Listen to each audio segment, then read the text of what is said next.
YT Productions.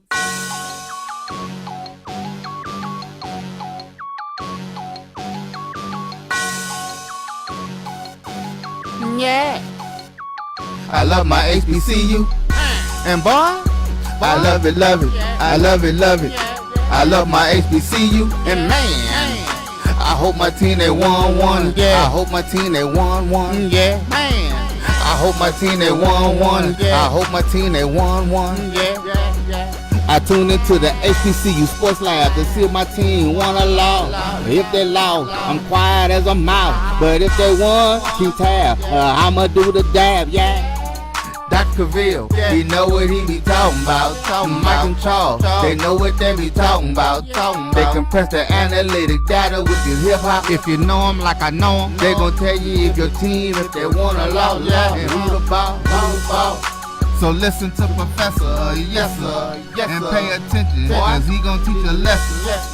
And you gon' learn today, how your team they play, how they play, boys. You gon' learn today, how your team they play, how they play, yeah. We represent that swag, that MEAC, and let me say, what's up to This is Dr. Cavill's Inside the HBCU Sports Lab with Brandon King starting the role in place of Charles Bishop and Mike Washington as they are out on assignment, Coach Simmons. I'm not sure what that means or what that is, but trust me, they say they are taking care of business, so we should see.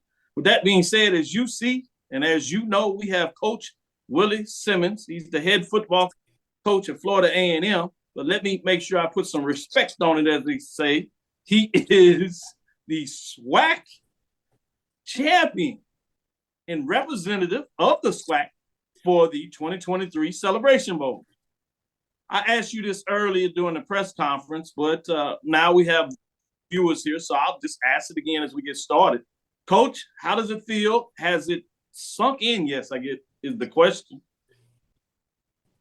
Well, I wouldn't say it's sunk in. Obviously, Rattler Nation is let me know at every turn that they're excited about where we are as a program, and this football team has accomplished a lot this year, and but we know the work's not done. So while we're excited to be in this situation, we got one more to go, and so I'll really get excited if once we close things out next Saturday in Mercedes-Benz.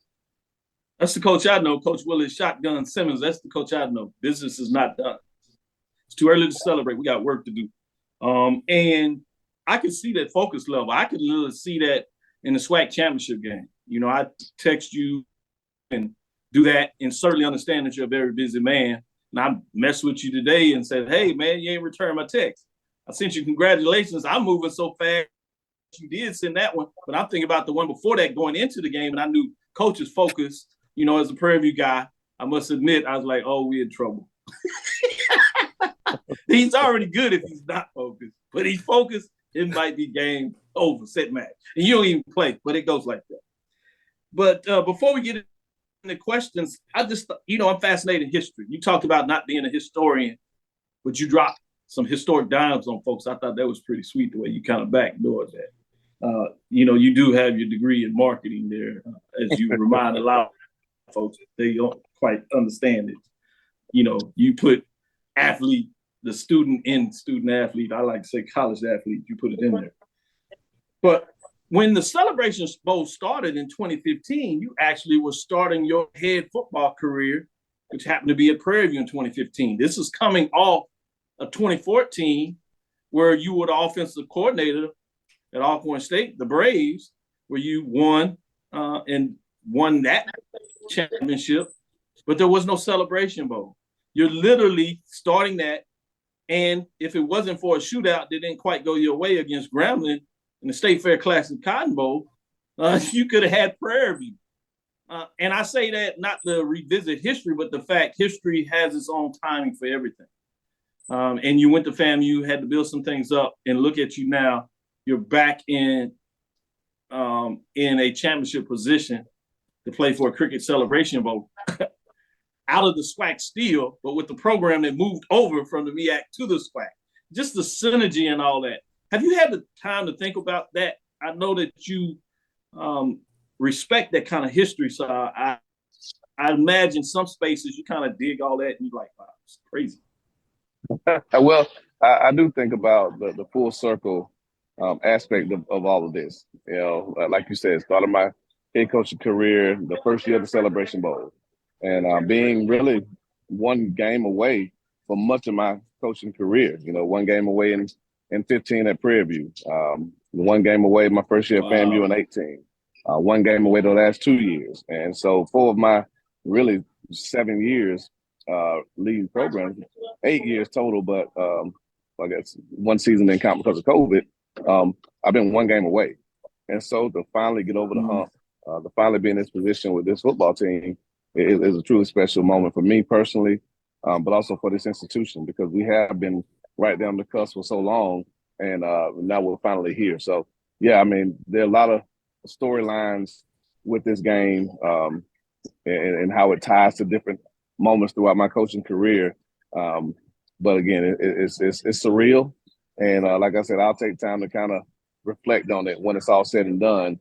And I'm sure I'll really appreciate it a little bit more then. But like I said, right now, it's just too much work to be done to kind of sit there and bask in the enjoyment of being SWAC champs and getting prepared for a Celebration Bowl. I like that. 1 year away, one game away. Now I'm here. Finish the business. I like that. I like to put that on a T-shirt.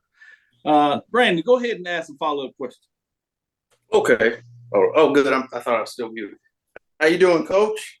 Brandon, how you doing, man? I see you got some lighting this time. I'm proud of you. I was gonna mention that to make sure y'all could see me. It looked like I'm not down in the back cave trying to do interviews here. But you kind of mentioned it just a minute ago. Being one game away for all of those years, and then this year kind of getting over the hump, getting to the Celebration Bowl. Does it still feel like you're one game away? Because you've mentioned, in the words of the late great Kobe Bryant, job not finished. So do you still have that feeling heading into this week? Well, not necessarily the same feeling, because unlike those years, we control our own destiny. In each of those years that were mentioned, aside from my first year at FAMU, we lost an early game in conference. My first year at PV, I think the State Fair Classic was our third conference game. And we lost that shootout to Grambling, as Doc alluded to. And then we won the rest of our games.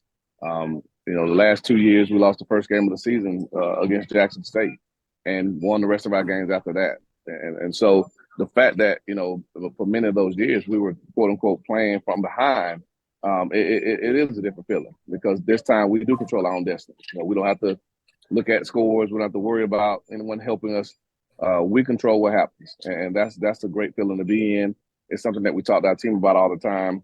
And we want to keep that as long as we can. So that's the biggest difference. We're not relying on anyone else, but what we do as a football team, and that ultimately determines our outcome. I want to follow that up in terms of the bowl game. What will you lean on in terms of experiences, past experiences, whether that was as a player? Obviously, you had the time at Middle Tennessee State. I'm not sure if they were doing bowling at that time. But what will you lean in terms of your preparation for this bowl game?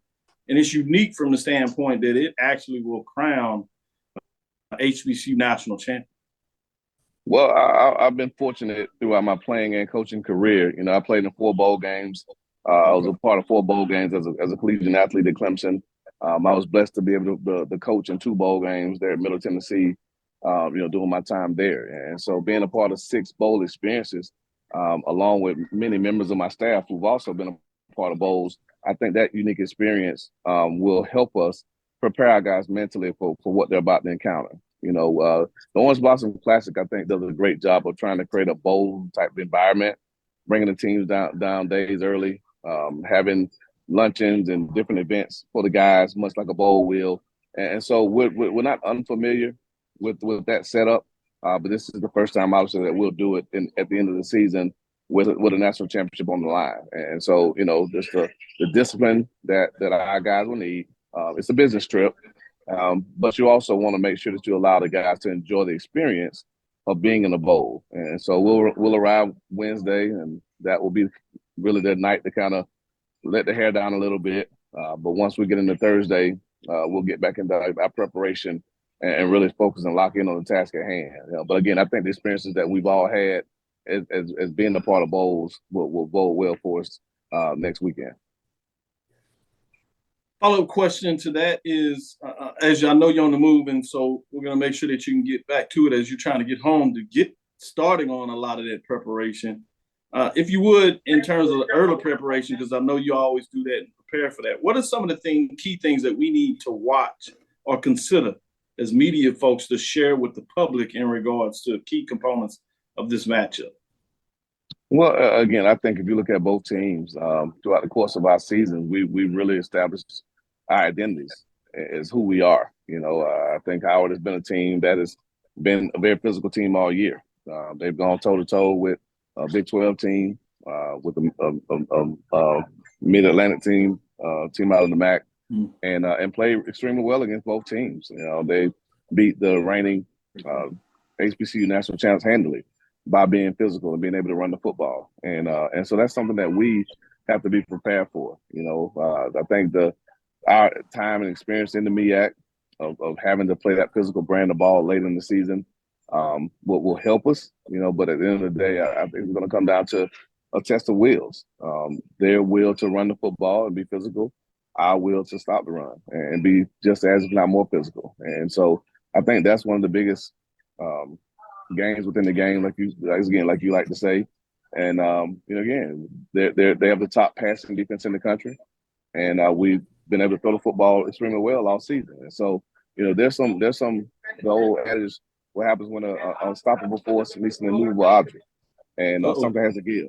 And so we'll see which one gives on the 16th, and we got to prepare to make sure that we're not the one that gives in and that we continue to play our brand of football.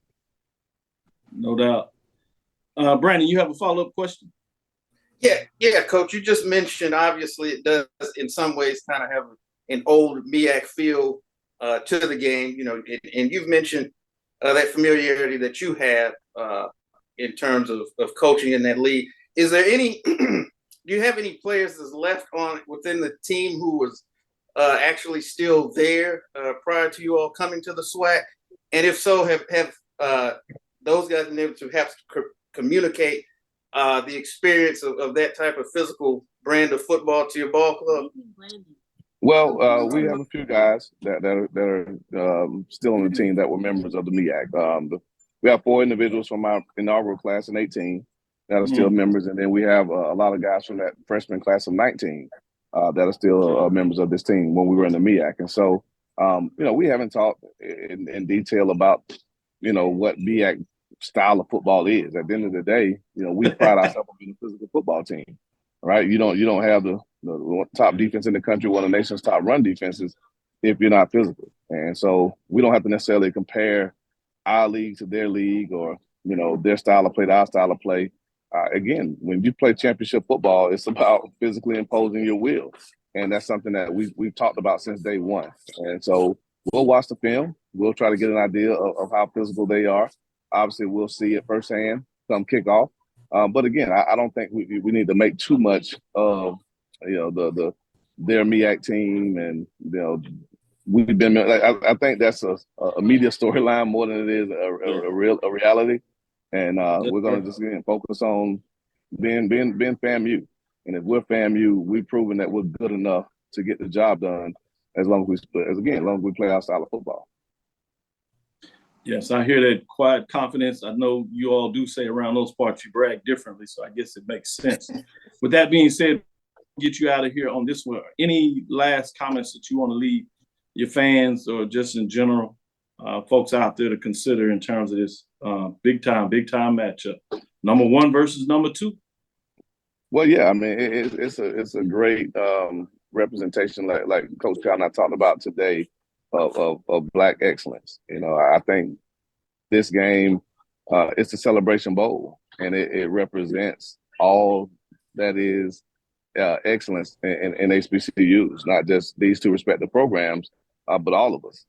So it's a celebration of HBCU excellence. It's a celebration of the history, the long history of what these institutions have done for hundreds of years, of the marching bands, of the alum, of everything that makes these places special. That's why I'm excited that we're playing in the Celebration Bowl because we do get to celebrate that rich history that we have. And so it's a game for everyone. It's not just for FAMU fans. It's not just for Howard fans. It's for anyone who's a fan of great football, but also a fan of HBCUs and the impact that we've had and continue to have on this world. And so I'm excited to be a part of it. I look forward to representing the number one public HBCU in the country. And, again, proud to represent a great group of young men who embody excellence with caring in all aspects. Man, resume looks deep in terms of this season, just how talented this team is. For everybody to consider this, I know, again, this is a media thing. I just want to put it out here. I have FAMU as number one. Obviously, most people have had them ranked as number one or number two all year long in regards to either them or Central. But thus far, you've taken down number 4. You beat them twice. You've taken down number 6. It's Alabama State in the poll rankings. Jackson State, number 7.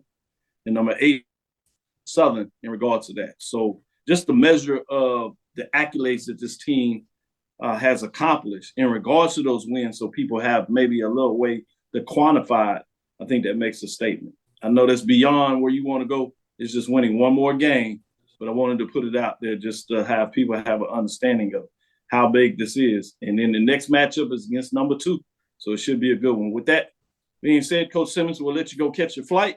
Again, I want to say thank you. Look forward to next week, and we'll catch up a little more and dig into some more questions as we get ready for the Cricket Celebration Bowl next Saturday. It should be a good one. Thank you, guys. I appreciate it. I look forward to seeing everyone, and go Rattlers.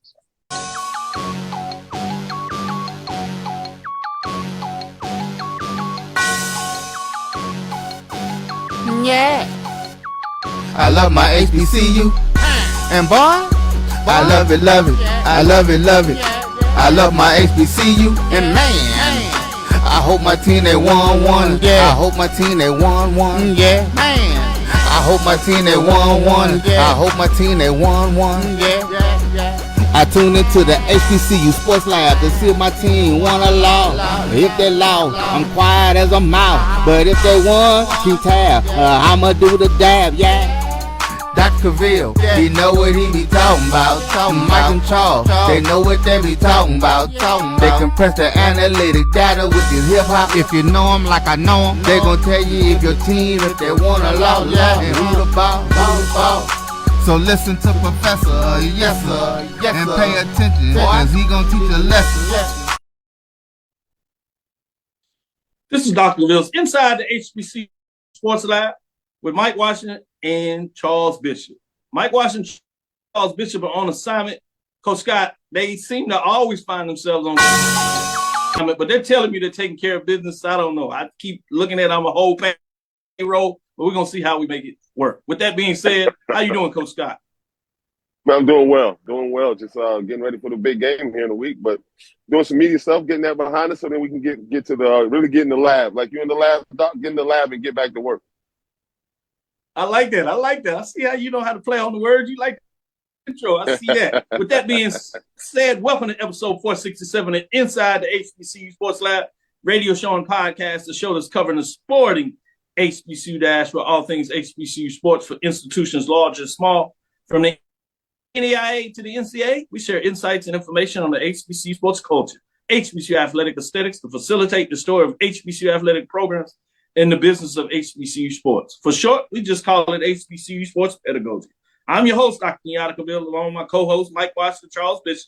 As I said, they're out on assignment, but I have none other than the protege, him, ourselves, Brandon King, coming in here doing his thing.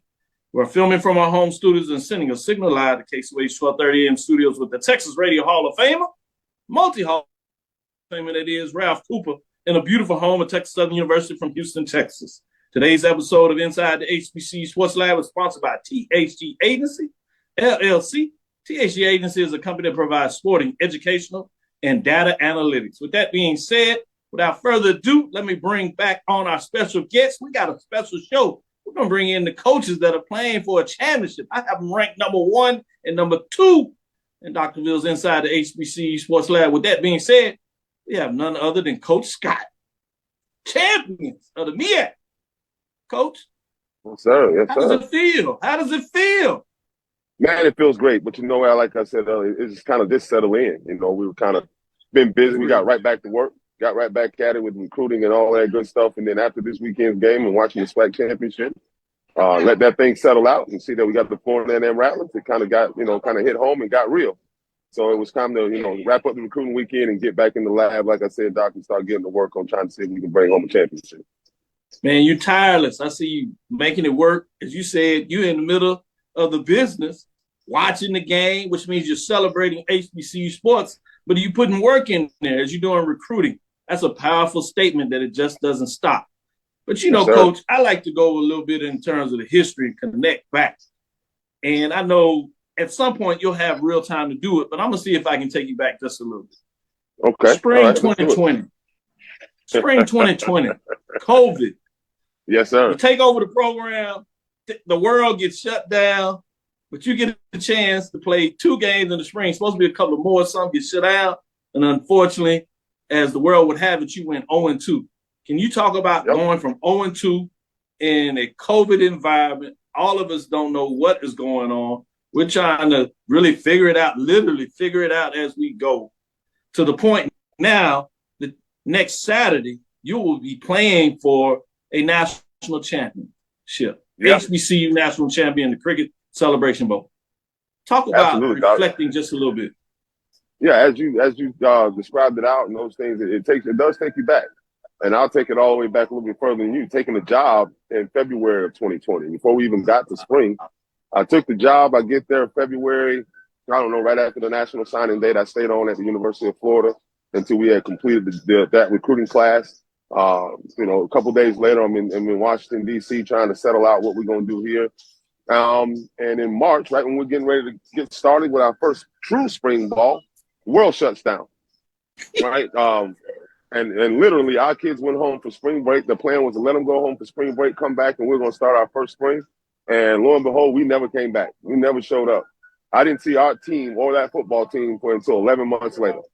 Not 11 months later. So just go February, March, April, May, June, July, August, September, October, November, December. Yeah, almost 10 months later, 10 and a half months later.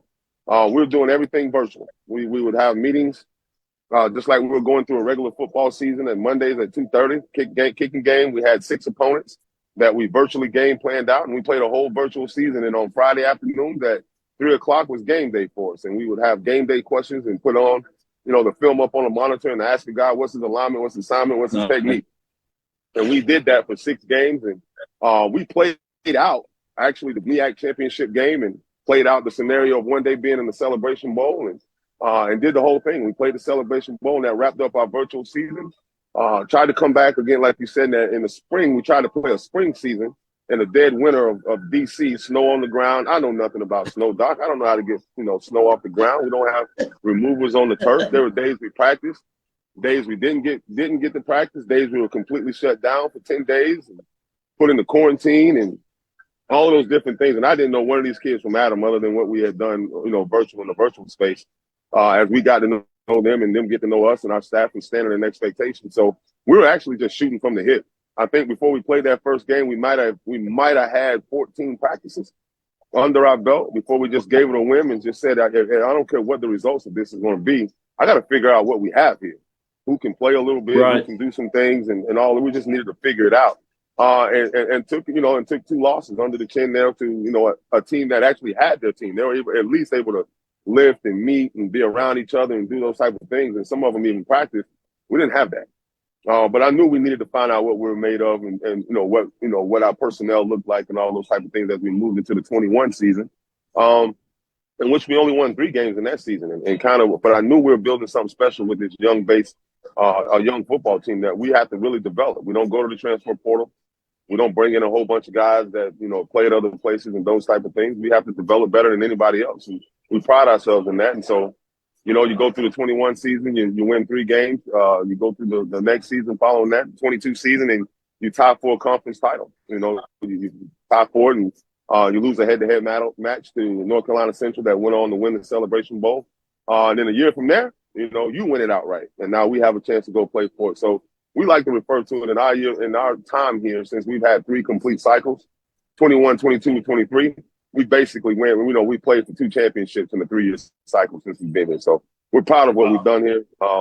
And we know we still got a lot of work to do. There's more to be done, but like where we are right now.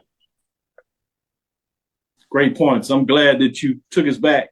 Wow, it's kind of hard to really encapsulate that. And you really did that. Brandon, get in here and ask the follow-up question. You're on mute. There we go. Good evening, Coach. How you doing? I'm doing well. How you doing, my man? I'm doing great. I'm doing great. You mentioned just a minute ago, you were talking about as you were building your program, you don't really look to the portal in terms of bringing in talent. So obviously you look to more of the high school ranks. And in looking at that, does that mean since the portal is not really something that you kind of look at, do you have even more of a discerning eye in terms of outlining not only the type of talent that you want for your program, but also the type of young men that you want to shape into your program as well?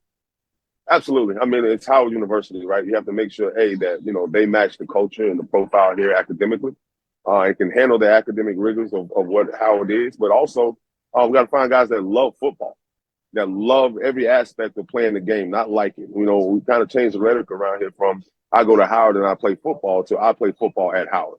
And multiple things can be true at the same time. So, going out and really profiling the other great programs, that's one of the great things. I leaned in on some of my experience and background recruiting in the SEC throughout the Southeast and over on the West Coast a little bit and through the Metroplex of Dallas and through the Metroplex area of Atlanta, and kind of know some of those coaches and profiles of programs where actually, academics are important, but playing football is pretty doggone important too.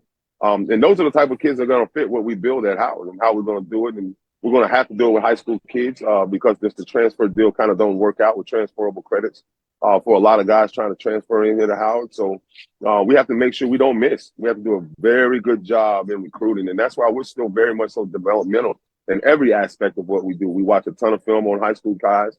We spend a lot of time discussing our recruiting board and who fits and who doesn't fit. We can going to fall into the profile, but that love football, and they're going to help us make a difference because we understand that we're not going to be able to fill in holes like that. We can mess with the graduate transfers a little bit that actually finish someplace, but I even like doing that if I'm going to take a transfer. At least a young man went to someplace and he finished the assignment, right? He's not bringing his issues or bringing with the issues of why he didn't finish the 4-year period of time at the university he originally chose, right? This young man stuck it out. He finished. He has 2 years of eligibility, and now he wants to spend his post-grad time at Howard University and earn a postgraduate degree from Howard University. And most of those young men come in here, and they're very serious about that opportunity. They're not here just to play football for a semester or two. They're here to play football, help us win championships, but also obtain post-grad education, right? Whether it's an MBA, whether it's another master's degree in finance and those type of things, where they understand the big picture value of what they bring. And so those guys are a little bit more mature, a little bit more seasoned, and they add a lot to sometimes a young locker room, a young talented locker room, but them guys give them a lot of perspective. So we have good balance that way with what we're doing, but we pride ourselves in how we recruit, how we profile, how hard we work at it. And then once we get our kids here, doing a great job of setting up our programming from January to January that is very much so built around shaping the mind, shaping the body, and shaping the spirit and purpose and passion of why you play here at Howard. So we really, I guess, pride ourselves in higher education. And the higher education piece of that is football for us. Good stuff, Coach. I heard you talking about the Dallas Metroplex and Houston. I done told you before. I know we don't want to get you in no trouble, so don't get into the politics. You got enough folks in DC to do that for you. Yeah, that's right. Right. That's right. Sometimes they talk about bringing a wall down here. I said, don't worry about the wall. Just put up an invisible fence to keep some of these HBCU coaches out of Texas. No. I promise you, my friend, we're gonna come through there. That's an area that you find the right schools and right system that they relieve in academics. They do well in school, and they can also play a little football. They can run and do all those type of things too. So no, we're gonna spend some time in there, my friend. Well, promise this part. Next time you're in Houston, just call me up. We can go to lunch, and maybe I can negotiate it that way. Absolutely, we'll do that. In all seriousness, let's get back to this game. We didn't talk about all the outside stuff, and we'll get a chance, and that'll be some of the filler for the week, getting up into it.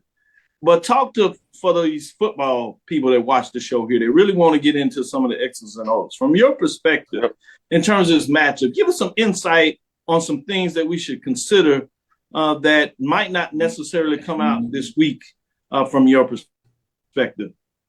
I mean, I think it's really the biggest one is just really how good that Florida A&M football team is. They've got it's speed all over the field at all positions. You know, their athleticism, speed, and the biggest thing that you find when you're watching it, they're really well coached. Man, if they're playing, you know, with whatever we perceive to be the front and coverage, that's what you see. Guys are where they're supposed to be, and when they're not, they have the speed and athleticism to recover. And like I said, they have a bunch of guys on their defense, especially that are erasers. Even when they're wrong, they can make themselves right because of the speed, athleticism, and they're real physical. So I think it's going to be a physical football game, more physical than what most people may think it would be. And you know, they got skill and talent. The quarterback, I think, is really good. I know sometimes people have had their brothers on, but he is a SWAC player of the year. And he's very productive in what they do offensively, and they have a multitude of backs to get the ball to. They have a tight end that I think is probably one of the better tight ends. I think he can play anywhere in the country when you turn on the tape and watch him. And his size and athleticism and run after the catchability and those type of things. So between those backs, the tight end, the quarterback, they definitely got enough talent and skill on the offensive side of the ball to cause you some problems and score a lot of points. And defensively, man, they're the number one defense in FCS for a reason. I mean, all you have to do is turn on the tape and you'll see that. So we're going to have to play, you know, our style of play. We're going to have to make it a physical game. Do some things when we take our shots, and when we want to put the ball on the ground and turn it into a little bit of a bar fight, we're going to need to be able to do that and inflict our will on it to make sure we have the type of success that we want to have. So it is definitely going to be a game played through strategy. It's just not just going to go out there and just kind of wing it and just play football. I think we're going to have to continue as we continue to prepare and game plan. Continue to find some of the weaknesses and those type of things and matchups that we can exploit and tilt the odds in our favor a little bit. But I think this is going to be a really, really good football game that's going to be enjoyable. It's going to be worth the ticket. I hope everybody is definitely in the building on time. It don't need to be a slow start because I don't think it's going to be that. I don't think if you're behind and in the seat at 12 o'clock, you're going to miss something exciting probably right off the week. So I encourage everybody to fill up this place real quick and real fast. We're going to see two really good football teams, I think. Go at it a little bit. You don't have to tell me twice. I'll be in there. I'll be ready. In fact, we're going to do a show in there pregame. So make sure y'all tune up for BCSC. And so we'll be there well ahead of time. We might sneak out to see some of the stuff outside. But we're going to be right back in there before things get started. With that being said, Brandon, you have a quick question you want to ask before we let Coach get out of here and get back to the business of football? Yes, sir. Coach, just wanted to ask you real quick about your run game. It's been one of the areas that you've been able to, you know, kind of butter your bread on. Can you talk about, you know, the running game and the stable of running backs that you bring into the game on the 16th? Well, I'll tell you what, that's something that we pride ourselves on. Right from day one, we're going to talk about the toughness mentality that's built through understanding that when we need to win football games, when we need to have things happen and go our way, when we want to try to control the game, we're going to control it on the ground. And that's just coming from my mindset, my philosophy as a former offensive lineman. So that's kind of ingrained in everybody, the receivers, the tight ends, the backs, the O-line, the coaching staff, our defense. We're going to run the football when we need to. Now, we have a plethora of talented guys on the outside, too, on the perimeter. Casey Hawthorne, Sean Hezekiah, Richie Lazar, and a host of other guys, our tight end, young tight end, Gavin Harris, and backs who are going to come alive in the come alive. He's out of Texas area, too. That come alive out in the passing game on the perimeter. So, we can definitely expose you in that area too. So we pride ourselves on being very balanced. And I think if anybody goes and pull the numbers, we're pretty balanced, right down the middle of, the amount of runs and amount of passes that we do in our system. So we want to stay balanced, but we want to make sure that the run game is emphasized so that we have the right mindset and mentality. Well, thank you, Coach. Before we let you out of there, any last words you want to share with your alumni fans or just in general to HBCU sports fans out there? I think just for our fans and alumni, it's time. It's time to turn the tables a little bit and get everybody excited about what we're building here. I said from the very beginning when I came here, I didn't want to build a good football team. I wanted to build a program here at Howard where year in and year out, we're in this picture and we're competing to be in Atlanta and playing for this and playing in Celebration Bowl year in and year out. But we need them. We need everybody. We need the support, not only just financially, but we need the support to just be around, be in the building, add noise, bring that 12th element, so this 12th man element, so to speak, as we continue to build this program, because we're more than capable here at Howard. And we're capable of building a juggernaut. We're capable of building something really special that everybody, wants to be a part of, whether that's recruiting, whether that's other alum, whether that's media, TV cameras, whatever the case may be. And knowing that we do have a special product and we do have a special brand, let's get to it. Let's get to work. Let's go build this thing. No doubt about it, Coach. Again, we'll let you get back to it. I appreciate you spending your time. Great comments today in the MEAC, in the Cricket Celebration Bowl media conference earlier. Look forward to next week. And with that, we'll take our first break. We'll get out of here. We'll be right back on the other side.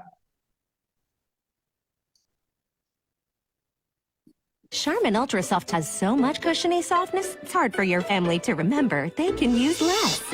Sweet pillows of softness. This is soft. Holy Charmin.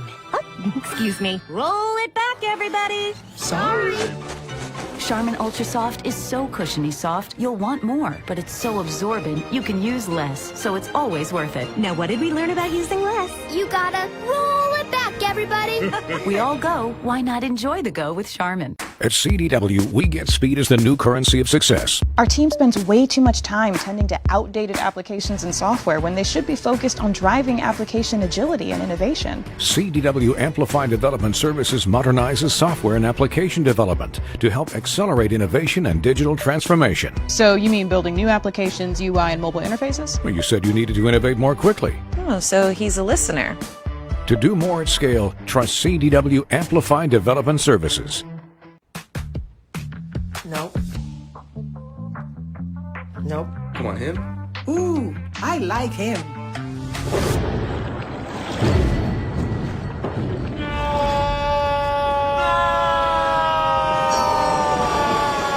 Quick! The Quicker Picker-Upper. Bounty picks up messes quicker, and each sheet is 2 times more absorbent, so you can use less. He's an 8. He's a 9. Bounty, the Quicker Picker-Upper. That's a pretty tight spot. Watch this. Of course your Buick parks itself. That's so you. It's just up here on the right. Of course you know where we're going. That's so you. Kinda got a 6th sense. And a head-up display. They're here. Hit the field, warm up. You brought all these players in your Buick? Yeah. So you. It is. There's a Buick that fits your life, because at the heart of every Buick SUV is you. From Novice, compress the analytic data with your hip hop. If you know them like I know them, they gon' tell you if your team, if they wanna lose, and who the ball. So listen to Professor, yes sir, and pay attention, cause he gon' teach a lesson. This is Dr. Bill with Inside the HBCU Sports Lab with Mike Washington, Charles Bishop. Today we're in here with Professor King, getting in the information. Great news for his family that we heard today. Shout out, he'll have a lot of work on his hands in a couple of months. Well, with that being said, landscape, HBCU football landscape shifts. Looks like South Carolina State has hired their man. South Carolina State is hiring Chennis Berry. Was in many ways expected, but it has caused some shifts in the HBCU landscape. South Carolina State has hit its man with Chennis Berry, it seems, as they were waiting on the board to fulfill everything, but it looks like he has an MOU, an agreement. One of the reasons why it was fascinating out there, obviously there were multiple sources saying he was also a candidate for Texas Southern University and Southern University, as folks would look at him. And I know in a lot of ways, South Carolina State was smart. They went about it and they tried to get ahead of the curve and really sew him in it early. It looks like that worked out for them. He is now the list of jobs, and it's interesting to see what they're going. Obviously, we had the late announcement about Grambling State. Hugh Jackson was relieved and moved forward. So Grambling State is out there looking for it. Now, if everything is the case and Chennis Berry is at South Carolina, that means he's leaving Benedict. So somebody will need to replace that. And now you have the opening at Allen University because Coach There left over and went to Clark Atlanta. That's Teddy Keaton. So we have that opening. SIAC Morehouse College, the Foles over there, also is looking for a job. They replacing Coach Gerald Wilcher as he left his alma mater. And then you have St. Augustine is looking for a new head coach as well. So it's fascinating as this thing comes down. We'll start hearing about these coaches searches, which still means you have Texas Southern and Southern out there as well. So I'm fascinated to see where that goes. What are your general thoughts in terms of the offseason as the coaching carousel moves around?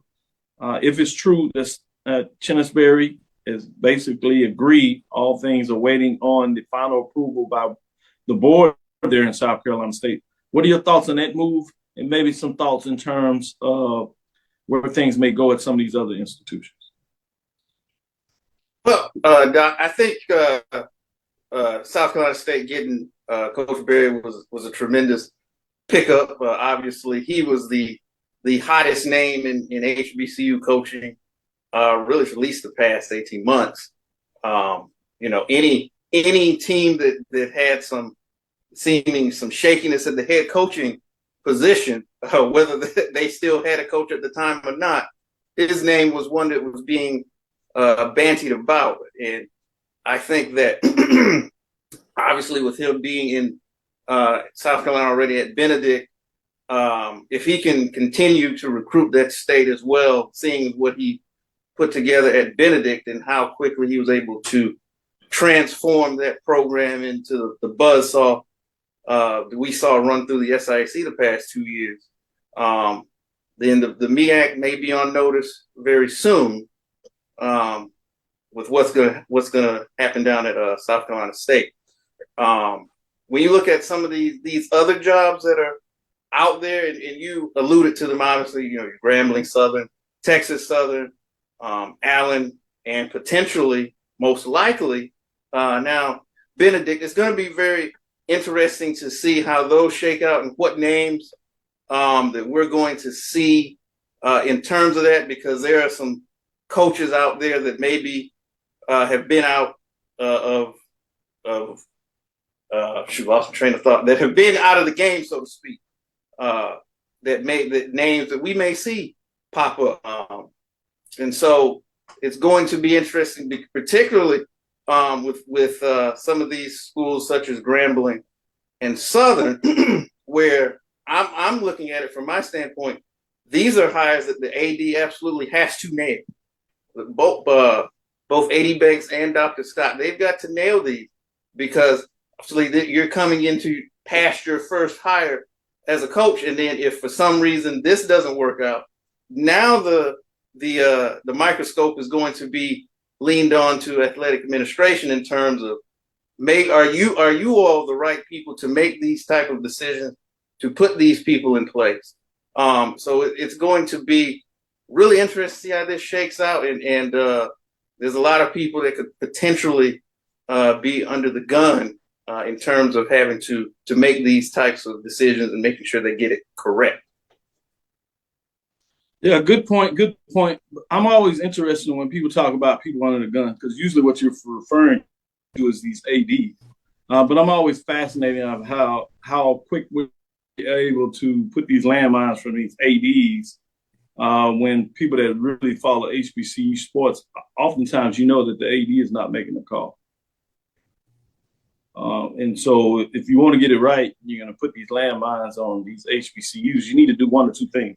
Either you need to give them the full autonomy to actually make the call, so you can make the person the autonomy making the call, or you all need to stop being scared and scooting around and stuff and go after the folks that are actually making the call, which are your presidents, your chancellors, and sometimes your board members.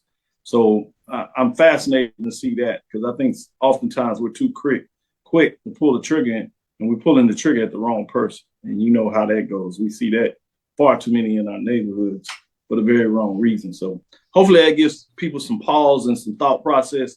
Do your homework. You're going to be in the stuff, whether you're just fan general or particularly if you're in the media space. Make sure you're doing your homework and find out who's really making the call or made the last hire before you start talking about who needs to get it right in regards to moving forward on any coaches, searches, or other things for that matter.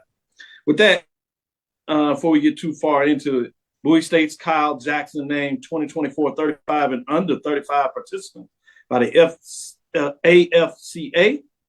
Jackson is the first official year leading the Bulldogs football program this past season. Bulldog State, which is Bowie State, head football coach Kyle Jackson was selected for the 24-35 under 35 Coaches Leadership Institute. The American Football Coaches Association, AFCA, announced on Monday. It's going to be a little fascinating to see how that goes. Shout out to Cheney University Women's.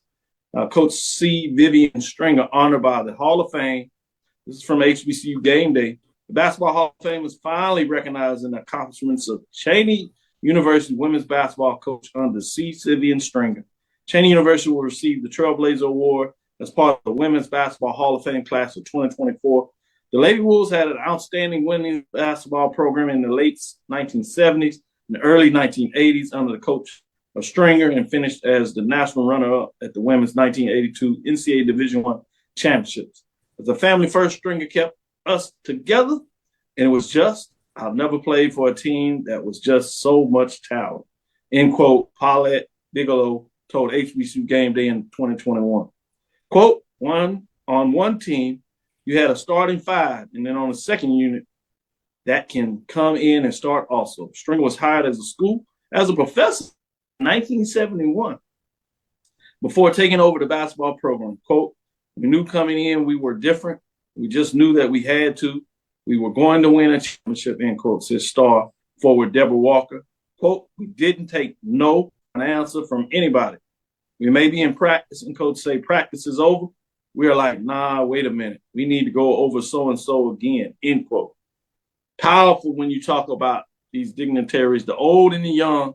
Great to see the Hall of Fame getting it right. The Women's Basketball Hall of Fame class of 2024 has Coach C. Vivian Stringer.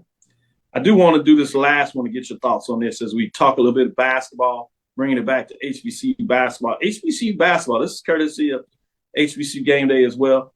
HBCU basketball racking up with wins over Power 5 schools. It's a new day in HBCU basketball on the men's and women's teams have won matchups against Power 5, HWCUs, historically white colleges and universities, these schools.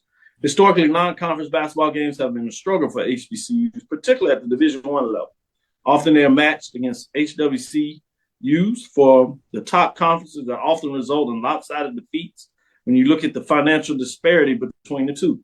But not so much. It's a new day for HBCUs of finding wins against some of the big name HWCUs. These victories are becoming a trend with success in these season and last season matchups. Check this out. Grambling State 70, Arizona State 67. Maya Young scored a season high 23 points to hand Arizona State the first loss of the season in the second annual Pac-12 SWAC Legacy Series. Jackson State 60, St. John's 56. Daphne White scored 16 points and grabbed 8 rebounds. Arkansas Pine Bluff 78, Southern Methodist 76. Zay Green started the game with 23 points, 9 assists, and 8 rebounds. North Carolina A&T 56, Wake Forest 51. Leah Bracone boasted a double-double and 16 points and 10 rebounds. North Carolina A&T again 56, Liberty 47. Shania Clark recorded a double-double of 17 points and 10 rebounds. And again, you had Coppin State 61, Pittsburgh 56. Lalea Lawrence led the way with the double-double of 16 points and 12 rebounds. Then you get on the men's side. Southern 85, UNLV 71. Tayrion Joseph exploded for 22 points. Jackson State 73, Missouri 72. Ken Evans Jr. sealed the victory with a scoring 20 points. Southern 60, number 21, Mississippi State goes down. Tayrion Joseph scored a season high 27 points to upset Mississippi State and knock off AP Top 25 poll. Norfolk State 63, VCU 60. Jamari Thomas scored 70 points to secure that victory. Trend is growing. HBCU experienced these types of victory last year during the inaugural Pac-12 SWAC Legacy Series, which were some big things. Obviously, you had Grambling defeated Colorado, Texas Southern defeated Arizona State, and Prairie View defeated Washington. All those games on campus with those teams coming in visits, which gives you another framework. I also have noted a lot more wins between last year and this year just against other mid-major programs which are successful, including some of our non-conference foes, North Carolina A&T on the women's independent side, Tennessee State on the men's independent side, are getting some big wins to share the love in terms of what's going on there. So just wanted to put that out there. Any final thoughts before we go to our next break, Brandon? Yeah, real quick. I know we talk about some of the strides that have been made in terms of HBCUs on the football side, but on the basketball side, these wins are becoming a lot more common. We saw it a few years ago, kind of getting attention when Texas Southern beat University of Florida. Obviously, what the SWAC has been able to do against the Pac-12 in the Legacy Series. The SWAC might be disappointed to see the Pac-12 going the way of the dinosaur, because they were picking up a lot of these wins. But it really goes to show you the talent that these coaches are able to bring in and develop, and that they're really putting together some quality programs. Not only the SWAC, the MEAC, but even, like I said, in the independent programs. And I think we are just seeing the tip of the iceberg in terms of some of these matchups. Good stuff. Good stuff. Stick with us. We'll be right back after this break. We'll get into some poll rankings. Stick with us. Be right back after this break.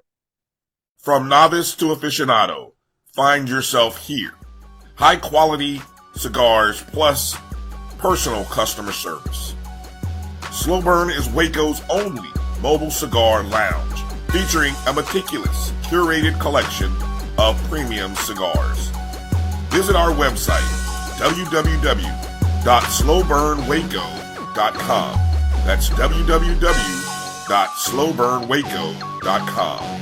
If you think all pads are exactly the same, think again. This is Always Ultra Thins reinvented with the Always Triple Protection System. This pad wicks gushes 90% faster, absorbs even more so you can feel dry, and locks odors in. Rethink your pad for up to 100% leak-free and odor-free comfort with the totally reinvented Always Ultra Thins. This is always like never before. Are you hungry for authentic Caribbean food like jerk chicken, oxtail, red snapper, shrimp, tofu, and rasta pasta? Well, find your way over to Mango's Caribbean Restaurant, 180 Auburn Avenue, right next to Royal Peacock in downtown Atlanta. Them belly full, but we hungry. Mango's Caribbean Restaurant, open daily from 11 a.m. to 10 p.m. And on Friday and Saturday, we're open till 4 a.m. Come to Mango's and put some spice in your life. Oh, we've got a good thing going. Mango's Caribbean Restaurant, 180 Auburn Avenue, right next to Royal Peacock in downtown Atlanta. For more info or directions, call 404-698-3992 or log on to mangoscaribbeanrestaurant.com. For instant coupons, text MANGOS to 313131. Tell your mama hungry, papa hungry, brother hungry. Mango's Caribbean Restaurant, authentic Caribbean cuisines. Open up the door, tell them mama hungry. As technology continues to bring changes to the world of education, it's time we also reimagine teacher professional development. Gone are the days of one-size-fits-all learning that can only be accessed at a specific time and place. The Stride PD Center is an on-demand library of mobile-friendly courses that allow educators to learn anytime and anywhere. Our dynamic courses provide bite-sized learning and help educators advance their knowledge while also gaining professional development hours. The best professional development plans are those that include a level of flexibility and choice for educators. Whether you're a teacher, school, or district, visit us today to take charge of your learning. The Cuvée Group.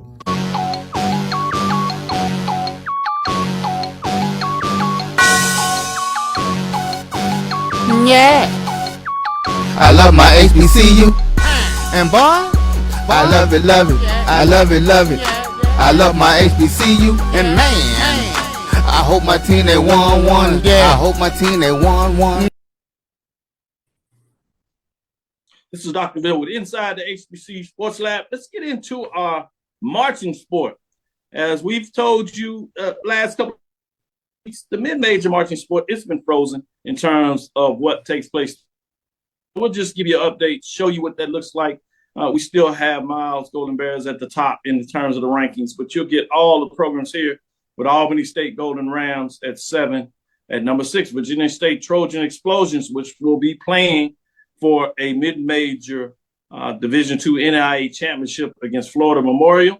That is next Friday in Atlanta, so it should be fascinating to see. The HBC Band of the Year competition championship will be fascinating to see how that goes. At number 5, we have Clark Atlanta, Mighty Marching Panthers bands. Now they have a head coach they can support. We'll see if that means they get back in the football business. We'll see what that looks like. And number 4, Langston Marching Pride. They continue to move forward in terms of what they do representing the NIA. Marching Pride, you got some work to do. You let Florida Memorial take your shine. You used to be the big boys on the block at the NIA level. You let the new program out of Florida get the shine. Langston, Marching Pride, let's get to work. Let's get back to it. At number 3, Benedict Marching Tiger Band of Distinction. Marching Band Tigers, you had a lot of chance to shine the last 2 years. You should have got out there a little more. Now your coach is gone. You got to find a replacement to see if you can stay in the hunt. Obviously, when they talk about football, oftentimes they talk about the band. We can see if you'll find a way to stick with it and find out about it. At number 2, Winston-Salem State, Red Sea of Sound, made a late push in terms of a championship, but was not enough to get into the inaugural HBCU Band of the Year. At number 1, Miles Purple Marching Machine, large band, large sound, but not what the voters and the experts thought in regards to making the final 2 in the HBCU National Band of the Year. Again, that will be next Friday, showcase for the mid-major level. That's NAIA Division II level. It will feature Florida Memorial and Virginia State. I'm fascinated to see what that will look like and the excitement people will have coming into us having the inaugural ESPN National Band of the Year. With that being said, let's stick right here and stay with it. We're going to go into the major division. Not a lot of changes here, slight changes here. Was there an upset? Some people said yes, some people said no. Let's get into the top 7 for major division. We did have one competition. It was featured in the SWAC championship game. It was done in the rain. And as you see here, Texas Southern at number 7. At number 6, you have Florida A&M, the marching band. They got it done in terms of that matchup, just squeezing by Prairie View. We'll see how that floats around. Still got some folks watching the film and voting into it. I think in a lot of ways it depends on what type of sound you like. In a lot of ways, Marching 100 still has their quintessential sound, and it's more of a MEAC framework in terms of what they do. You might see a little bit this week in terms of North Carolina A&T, in terms of what they do, even though they come out of MEAC. A lot of that sound was fostered in that MEAC framework. But they take on a quintessential Jackson State band this week for the major division, ESPN HBC Band of the Year. Fascinating to see what that looks like. Moving up to number 5, Alabama State, the Mighty Marching Hornets. Man, this is a sharp band. They always get out there with a lot of contests. Man, they're right there fighting neck to neck. Next year, can they find a way to get over the hump and get some of those big wins against FAMU? They upset them this year in terms of what that looks like. Can they get the victory over Southern? Can they get it done against the Jackson State? We shall see. But right now, as we start to close up the year in the HBCU marching sport, week 14 March rankings, as it is still frozen, you have them at number 5. Bring us to number 4. Mississippi Valley State, the Mean Green Marching Machine. Shout out to Mississippi Valley State as they continue to revitalize that program. Came out of nowhere, probably the stunner of the year in terms of the major division, what they got done. And number 3, the Southern Union Jukebox. They do what they do. They're a music machine. Couldn't find a way to get in the top spot. So it's going to be a rough offseason, particularly with Jackson State getting the bid. You know, it's just something between those Sonic Boom of the South, the Human Jukebox. When they go at each other, they had a march in Baton Rouge, and they said Jackson State went down there and took it to Southern. A lot of work in all season for the Human Jukebox. We'll see what they do. They're at number 3. Talking about the Sonic Boom of the South and Jackson State, they're at number 2. As you see, they won the championship last year. Our inaugural the championship was Southern, the Human Jukebox. We'll see if we get a new one this year. Norfolk State, the Spartan Legion. had them ranked, and they pretty much got it done all year long, but it wasn't enough to get in the final two. As we say, next Friday for the major division, Division I, it's going to feature North Carolina A&T and Jackson State. It'll be fascinating to see what will happen in terms of Atlanta on Friday prior to the football game on Saturday. With that being said, that'll do it for our Marching Sport this week. But before I go to this break, let me get Brandon's thought in terms of the poll rankings. You can go with both or any direction you so choose. I guess I'm a theme I noticed that struck me was I saw a lot of 2-and-1s, some 3-and-1s, in the overall 1-and-1s and overall. And what that says to me, and what has been said here in the lab many times, if you want to be ranked up higher, you have to travel, you have to compete. So as I look at, the 100 on the major side. Thank you. You can come on anytime. You know. I mean, you got to get out there. You got to travel. I mean, you can't just sit at home and blow your horn all season. You can't do it. I like that. You got to get out on the road. You got to face off with some other bands. And so if you are unhappy about where you stand in the ranking, it's cool to be in the band room, but you also need to hit the pavement and put some miles on them buses and get out there and compete. Other than that, the list was solid. I won't say anything about the absence of the Grammy Award winning Tennessee State Aristocrats of bands, because they fall into that same category. They just don't, they can't rest on their laurels. To your point, they have a beautiful sound, but that was in the studio. They got obviously the appropriate accolades for that. You never can take that away. But this is a marching sport, which means you need competition. You got to get on the road. You got to get it, and it's kind of to A&T, Tennessee State. Obviously, they're in a conference where you're not going to get a lot of competitions. They got to do that in the non-conference part of their schedule. And now with so many HBCUs playing these FBS games, it gets more challenging as the SWAC has exploded in terms of their last conference expansion. There's less teams they can play out of the SWAC that just have scheduling rooms for them. So they're going to have some unique things. They do have the matchup with Tennessee State. They got Norfolk State to come in. So that was fascinating in terms of what that looks like. But you're absolutely right. With Tennessee State, there's no question about the sand and what they do in there, but you got to have competition. They say it's a marching sport. Everything I know about a sport is about competition, which means there's a win and a loss. You can't have a win and a loss if you're not playing against anybody. Right? We don't believe in playing with yourself. That's an old sport, and we'll leave that to somebody else. With that being said, before I get us all in trouble, let's get out of here and get our next break.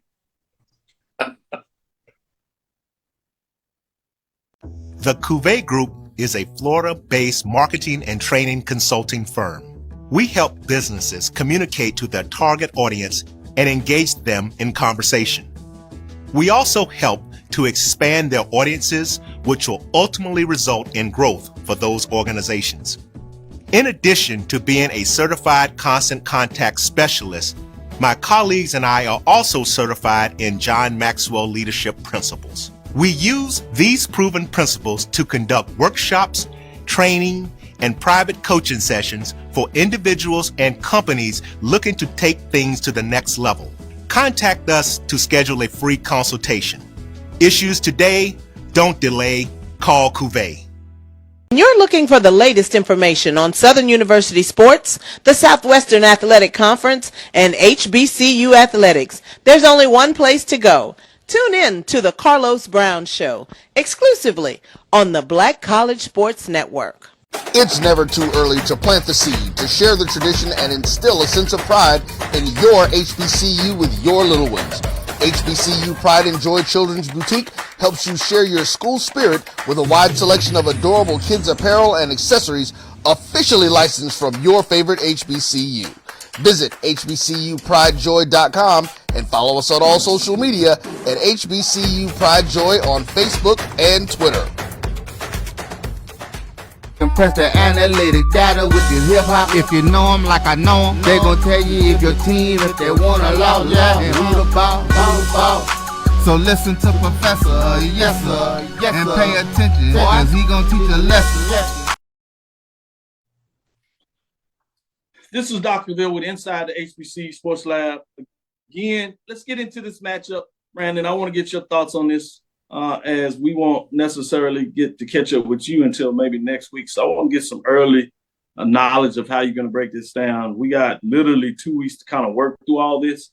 Bow-bound, as you know, coming out of the MEAC, the champions of Howard University. Fascinating matchup, and they will face up against Florida A&M, the winner of the SWAC championship game. Get it done. You have Coach Scott, Coach Simmons. Fascinating in terms of hearing what they had to say at the media day today. That's the Cricket Celebration Bowl matchup. Great interviews I had with both coaches. They decided to respect what we do on our platform, our show, and fascinating to see what that looks like. Final slide here is I want you to see that's what they're playing for, Brandon. That is the Celebration Bowl trophy. Executive Director John Grant getting it done in so many different ways. It's going to be a fascinating matchup. And a lot of folks do not let the records fool you. Obviously, FAMU has done everything they need to do, posting up 11 wins on the season. You have Howard with 6 wins. They played 2 FBS programs. So let's just say they played 2 other Division II the HBCU programs. And splitting those or taking those, you're easily seeing now a team that's 7-4, but potentially 8-3, which kind of changes a lot of folks' frameworks of what that schedule would look like. Obviously, FAMU did play 1 FBS program as well. So let's just say it's one of them and they get the victory. You're talking about a 7-4 team. It looks a little different than the 6-5. But with all that said, regardless, you got champion against champion, and you just don't luck up on a championship in the conference. That means you're good in regards to those teams that you played in your conference. And for Howard, they defeated the old foe. They defeated North Carolina Central. Central last year put 50 on them. This year they put 50 on Central, took away the champion. And just the same with FAMU, oddly enough, is it was 2 years where they got over their hurdle against Jackson State getting it done this year. So you got 2 new faces in the Cricket Celebration Bowl. FAMU Rattlers against the Howard Bison. What do you say about this way too early breakdown of the matchup, Brandon? Yeah, and you just touched on it, Doc. 2 teams that have both broken through. Obviously, FAMU against Jackson State, they finally exercised that demon. And Howard with against NC Central, you know. And for so long, everybody all season we had penciled in this super fight with FAMU and Central, and Howard came in and said, "Not so fast, my friend." And they busted all that up.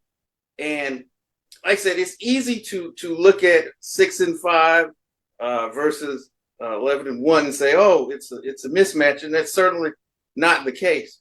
You look at Howard in terms of what they bring in terms of the running game, which I'm really a fan of what Eden James and a lot of those boys are able to get done.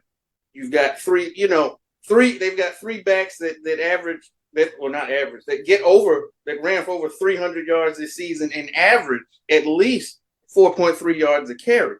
So you've got not a 3-headed monster that they're going to bring in. And then they look to play a lot of mistake-free football in terms of the quarterback position, in terms of Coach Scott kind of alluded to it in terms of the offensive balance that they have. When you look at the numbers from this season, there's only a 40-yard difference in terms of what Howard averages per game on the ground. It's a little over 180, as opposed to about 220 through the air. So they do present a lot of challenges for Florida A&M. Obviously, we know that Florida A&M is explosive. They can score. Their defense, they're one of the best in the country. They boast the SWAC Defensive Player of the Year. They're the best defensive team in terms, not on overall, but against the run. They're only surrendering 96 yards a game against the run. So it's going to be a battle of strength versus strength. In terms of Yes. that, it's the proverbial irresistible force against the immovable object. And it's going to be interesting. I don't think, like in previous celebrations, well, FAMU is not going to be caught off guard by the physical nature of the game. So that's not going to be as much as a culture shock for them, so to speak. But with all of that being said, all of those, I know this is the show of data points. I had to make sure I brought them in my bag here. But with all of that being said, I think offensively, FAMU will just be they present some things because obviously they've now shown they can hurt you running the football. We know what Musa in that passing game can do as well. So I think it won't be a walk in the park, but I'm giving it to FAMU. I don't want to give a score yet, unless you want me to. We got give time for that. Okay. No, we got time. Yeah, we got time to get you skills, but you're leaning FAMU. You got time match up. I like the fact that you really got into the defensive side of FAMU and the running game of Howard. That was the opening question I had in the media press conference today. Is about a top-ranked Florida A&M defense and against a Howard offense that is multiple in a lot of ways, but they certainly focus on the run. And if they can get going, they gashed a lot of teams when they had success. So I'm fascinated to see what that side of the ball looks like in that particular matchup. Obviously, when they switch up, there's going to be some interest in that as well. But when you talk about strength on strength, I'm intrigued about seeing what's going to happen when the game time gets here. Who can find a way to get it done, and who may throw a little chess match in those wrinkles in regards to seeing how they can maybe try to get one of the other teams to play outside of the character in a more. So great points when you break that down in terms of what that looks like. Final thing is, in where that heads, what do you think is going to be the atmosphere in this type of game come Saturday? Oh, I think it's going to be a phenomenal atmosphere. I think I hadn't looked. I don't know if it's sold out as of yet, but I can imagine. No, it's up there. I know they've had really good sales, particularly Howard. They get to start a little early. FAMU sales are picking up quite briskly. They certainly had a lot of calls in terms of the tickets. So I imagine by the first next week, you're going to get to the point where you're going to have to make a decision if you have to open up kind of a couple of extra level of standing room only seats, as they did for Jackson State and North Carolina Central last year. Because I know, like I said, both of those programs travel well. I can remember even when we would play them in the Atlanta Classic, FAMU, they travel very well. There was a lot of that despicable green and orange in the stands. Well, let me ask you this final question, because I think you have a perspective that most people don't have. One of the reasons I wanted to kind of guest you on the show, I know you're a HBCU, foodie, if you would, in terms of you can't get enough of it, which is why you spend the time and efforts you do. But obviously, you're in a unique situation, a big-time supporter, fan of Tennessee State. What goes through your heads at times when you see the SWAC championship game or now the Celebration Bowl in these matchups? Is there ever a time where you feel like you kind of like the kid at the candy store where you see your best friend and the mom over there and they're in there and they're buying candy and your parents are working, so all you can do is look through the window and kind of see, and you see a big smile on your friend's face?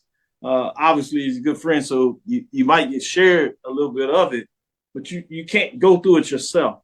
Do you ever kind of get the feeling you said, time, it might be kind of nice if we got a chance to maybe touch on that, see that a little bit? Or are you like, no, we're doing what we're doing, we're okay? Yeah, it's definitely that. When you look at that, you kind of say, wow, what would it look like if we were able to compete, in some of these games and things of that nature. And absolutely, you would love to do that.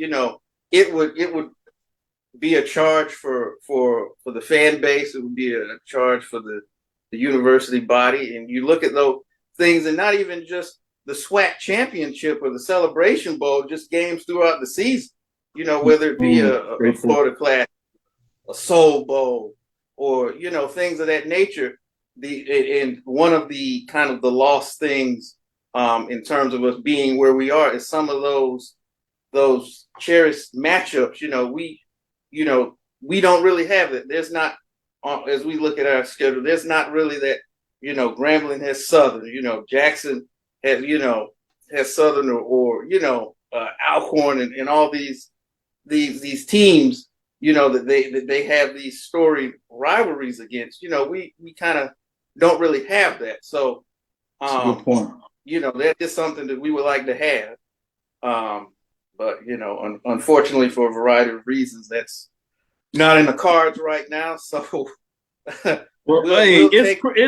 it's Christmas for all, so you can wish upon a tree. Maybe the Santa will provide a gift to you, and those that have the same mindset and framework to you, maybe you'll get a little gift under the Christmas tree. That things will change. Yes. In the future. We always can wish, as they say, wish upon a star, Brandon. Wish upon a star. Look, I would even settle at this point because look, as you know, I have asked both at the time. I've asked, let's just get a battle of the real TSU. Let's get a Texas Southern Tennessee State home and home. I would make the drive or get on a plane to see that. Just to give us something.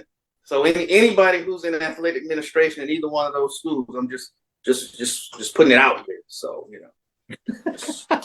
good stuff, man. I like that. You catch on quick. You just put it out there in the ether. Hey, wishful thinking. Good stuff. Thank you for listening to Inside the HBCU Sports Lab. Make sure you share our podcast with your friends and colleagues. I am Dr. Kiana Cavill, the Dean of HBCU Sports, coming from inside the lab in the College of HBCU Sports with Mike Washington and Charles Bishop. They're all on assignment. Hopefully we'll jump them back. Check us out. We'll see what we can do for you Sunday, but we certainly will be giving you a show on Tuesday before we leave. Our Thursday show will be in Atlanta. We have some special things that we're working on doing on Friday before the game on Saturday. So we got a lot of things on the work. We're going to do a special show Thursday during the day. We'll be looking like we'll be set up in the sports bar there. So we're going to give you some different little characteristics of some other platforms. We got Azad Engineering Broadcasters going to do some special things with them. They're working with our team, BCSN and Roy. And then Roy is really putting in the work. He has a big surprise. I won't spoil it, but you do not want to miss Saturday morning. Boy, I tell you. With that being said, go ahead, let Doc. me be careful before I say too much. Go ahead, Doc. What were you saying? Oh, go ahead. Put it out there. We will be doing a show. We will be doing a live show from inside the Mercedes-Benz Stadium Saturday morning before the game. Look to tune in with us at 10 a.m. That is Eastern Standard Time. So we'll get up with us. Check out the show as we're going to give you all the insight, all the information you get as we lead up to this big game. I have it as number 1, the Florida A&M Rattlers versus number 2, the Howard Bison. That is that SWAC, MEAC, SWAC matchup. Cricket Celebration Bowl 2023. It is one that you don't want to miss. Get in there, get in early so you can see the inaugural HBCU Battle of the Bands presented by ESPN. It should be a good one. I'm looking forward to it as you do it. We have HBCU Nightly with Erica, BJ Jones, Joshua. They putting some things together for Friday. So a lot of things with your specialists. They give you your HBCU news and love. Check them out. Obviously, you have Carlos Brown, who's going to give you some insight on Saturday with his show to tell you what that looks like. You might look at a time slot difference as the game will be going on and he may be doing a watch party. We'll let you know what that looks like as he figures out his schedule. Obviously fascinating. You just heard ONG Strike Zone as they were celebrating the big win as well as they should. Check me out on my social media platforms. Had a lot of pictures, a lot of updates. Have some interviews that I'll update that you can check out on Instagram as well as Facebook, Twitter. We'll put some of these interviews up with the coaches, the question sessions So you can get a lot of that information about going in. So check me out on social media platforms. That is, follow me, obviously, at Dr.